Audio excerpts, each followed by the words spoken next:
Hi TNPSC dreamers. இன்னைக்கு unit 6 revision நோட்ஸில் இந்த ஆங்கில ஆட்சிக்கு எதிரான தொடக்க கால கிளர்ச்சியில் பூலித்தேவன் பற்றி பார்க்க போகிறோம். அதுக்கு முன்னாடி இந்த ரிவிஷன் நோட்ஸோட ஃபுல் பிடிஎஃப் வேணும்னா கீழே உள்ள டெலகிராம் சேனலில் கிளிக் பண்ணி அதில் ஜாயின் பண்ணிங்கன்னா அதில் நம்ம நோட்ஸ் ஆட் பண்ணி வச்சுருக்கோம். ஸோ அதை டவுன்லோட் பண்ணி நீங்கள் யூஸ் பண்ணிக்கோங்க. வாங்க வீடியோக்குள்ளே போகலாம்.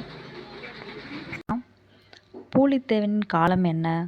1715 டு 1767. ஆங்கிலேயரை எதிர்த்த முதல் இந்தியர் யார்? பூலித்தேவர். பூலித்தேவரின் படைத்தளபதி ஒண்டி வீரன். கிழக்கிந்திய கம்பெனி படையில் இந்திய வீரர்களுக்கு தலைவராக நியமிக்கப்பட்டவர் யார்? கான்சாபிக் என்ற யூசப் கான். ஆற்காடு நவாபின் மூத்த அண்ணன் யார்? மாபூஸ் கான். பூலித்தேவர் எந்தெந்த போரில் ஈடுபட்டார் அப்படிங்கிறத பற்றி பார்க்கலாம். அதில் ஃபஸ்ட்டு போர் என்னதுன்னா Pulithevar versus Alexander Heron. Pulithevar யாருக்கு கப்பம் கட்ட மறுத்து அவர்களை எதிர்க்க தொடங்கினார்? ஆற்காடு நவாபான முகமது அலிக்கும் ஆங்கிலேயருக்கும். மாபூஸ்கான் யாருடைய தலைமையிலான கம்பெனியின் படையுடன் திருநெல்வேலிக்கு படையெடுத்து சென்றார்? கர்னல் அதே கொஸ்டினை பூலித்தேவர் மீது படையெடுத்து செல்ல பணிக்கப்பட்டவர் யார்? Kernel Heron. இப்படி மாற்றியும் கேட்கலாம். பூலித்தேவருடன் நெருக்கமான நட்புறவு கொண்டிருந்த ஆற்காடு நவாபின் முகவர்கள் யார்? மியானா, முடமையா, நபிகான் கட்டாக். இவங்க 3 பேரும் யாருன்னு பார்த்தீங்கன்னா பத்தானிய அதிகாரிகள். இவங்க எங்கே பொறுப்பு வகிச்சாங்கன்னா மதுரை மற்றும் திருநெல்வேலியில். பூலித்தேவருக்கு ஆதரவு அளிக்காதவர்கள் யார் யாருன்னு பார்த்தீங்கன்னா சிவகிரி, எட்டயாபுரம், பாஞ்சாலக்குறிச்சி பாளையக்காரர்கள். இவங்க 3 பேரும் பூலித்தேவருக்கு ஆதரவு அளிக்கலை. பூலித்தேவர் யாருடைய ஆதரவை பெற முயன்றார் பார்த்தீங்கன்னா ஹைதர் அலி. ஆனால் அவர் வேறு போரில் இருந்ததுனால உதவ முடியவில்லை. அடுத்து பூலித்தேவரோட களக்காடு போர். பூலித்தேவருக்கு உதவிய கேரள அரசு எதுவும் பார்த்தீங்கன்னா திருவிதாங்கூர். அதாவது 2000 வீரர்களை கொடுத்து உதவியது. பூலித்தேவருக்கும் மாபூஸ்கானுக்கும் எங்கு போர் நடைபெற்றதுன்னு பார்த்தீங்கன்னா களக்காடில். களக்காடு போரில் யார் வெற்றி பெற்றாங்க? பூலித்தேவர். எந்த காலகட்டத்தில் பூலித்தேவர் திருவிதாங்கூர் மன்னர் ஆதரவோடு நவாபின் அதிகாரத்தை எதிர்ப்பதை முழு நோக்கமாக கொண்டிருந்தார்? அந்த வருஷம் எதுவும் பார்த்தீங்கன்னா 1756 டு 1763. அடுத்து 3வது என்ன பார்த்தீங்கன்னா பூலித்தேவர் வெர்சஸ் மருதநாயகம். இதுதான் பெருசு.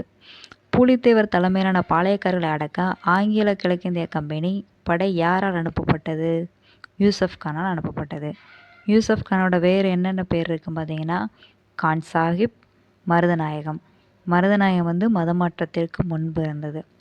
யூசப் கானுக்கு தேவையான பீரங்கி படைகள் ஆங்கிலேயரிடமிருந்து எப்போது அவருக்கு சேர்ந்தன பார்த்தீங்கன்னா 1760 செப்டம்பர். யூசப் கான் நெற்கட்டும் சேவல் கோட்டை எவ்வளவு காலம் முற்றுகையிட்டார்? 2 மாதங்கள். 1761 மே 16 யூசப் கான் எந்த கோட்டைகளை கைப்பற்றி இருந்தார் பார்த்தீங்கன்னா நெற்கட்டும் சேவல், வாசுதேவநல்லூர், பனையூர். யூசப் கான் பிறந்த ஊர் எதுன்னு பார்த்தீங்கன்னா பனையூர், ராமநாதபுரம். மருதநாயகம் எங்கு இஸ்லாம் மதத்தை தழுவினார் பார்த்தீங்கன்னா புதுச்சேரியில். 1752 யாருடைய தலைமையிலான படையில் யூசப் கான் சேர்ந்தார்னா ராபர்ட் கிளைவ். மருதநாயகம் எந்த ஆண்டு திருச்சிராப்பள்ளி முற்றுகையில் பங்கேற்ற பார்த்தீங்கன்னா 1752 டு 1754. மருதநாயகம் எந்த ஆண்டு மதுரையிலிருந்து திருநெல்வேலி பகுதிக்கு பொறுப்பாளராக இருந்தார்னா 1756 டு 1761. மருதநாயகம் பிரிட்டிஷ்காக யாரை தோற்கடித்து எந்த பகுதியை கைப்பற்றினார்னா ஹைதர் அலியை தோற்கடித்து சோழவந்தான கைப்பற்றினார். மருதநாயகம் யாருடைய மதராஸ் முற்றுகையில் முக்கிய பங்கு வகித்தார்? லாலி. யூசப் கான் பெற்ற பட்டம் கான் சாஹிப். யூசப் கான் மதுரை எந்த தொழிலை ஊக்குவித்தார்னா நெசவு தொழில். பூலித்தேவர் மீண்டும் வர்றாரு. அப்போ யூசப் கான் எப்போது தூக்கிலிடப்பட்டார்? 1764. யூசப் கான் எதற்காக தூக்கிலிடப்பட்டார்? கம்பெனியின் நிர்வாகத்திற்கு தகவல் அளிக்காமல் பாளையக்காரர்களோடு பேச்சுவார்த்தை நடத்தியதற்காக. பூலித்தேவர் நெற்கட்டும் சேவலை எப்போது மீட்டார்? 1764. அதுக்கடுத்து Pulithevar versus captain camel. Pulithevar 1767 யாரால் தோற்கடிக்கப்பட்டார்?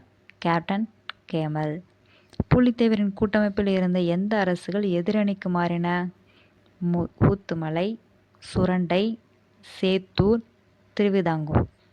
அடுத்து இதோட ப்ரீவியஸ் கொஷின்ஸ் நம்ம பார்ப்போம். பூலித்தேவனால் தோற்கடிக்கப்பட்ட ஆங்கில தளபதி யார்? General Alexander Heron. பூலித்தேவரின் கட்டுப்பாட்டுக்குள் இல்லாத கோட்டை சிவகிரி.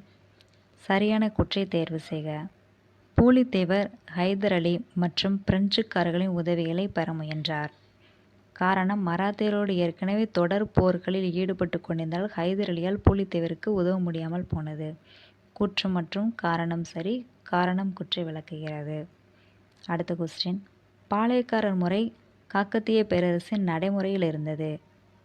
கான் சாஹிப்பின் இறப்புக்கு பின் பூலித்தேவர் நெற்கட்டும் சேவலை 1764 மீண்டும் கைப்பற்றினார்.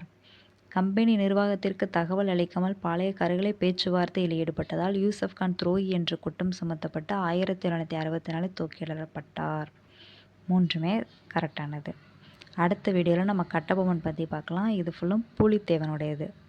இதோட ஷார்ட் நோட்ஸ் எல்லாமே எடுத்து வச்சு படித்தோன்னா நம்ம மைண்டில் பர்ஃபெக்டாக இருக்கும். தேங்க்ஸ் ஃபார் வாட்சிங். Kindly subscribe.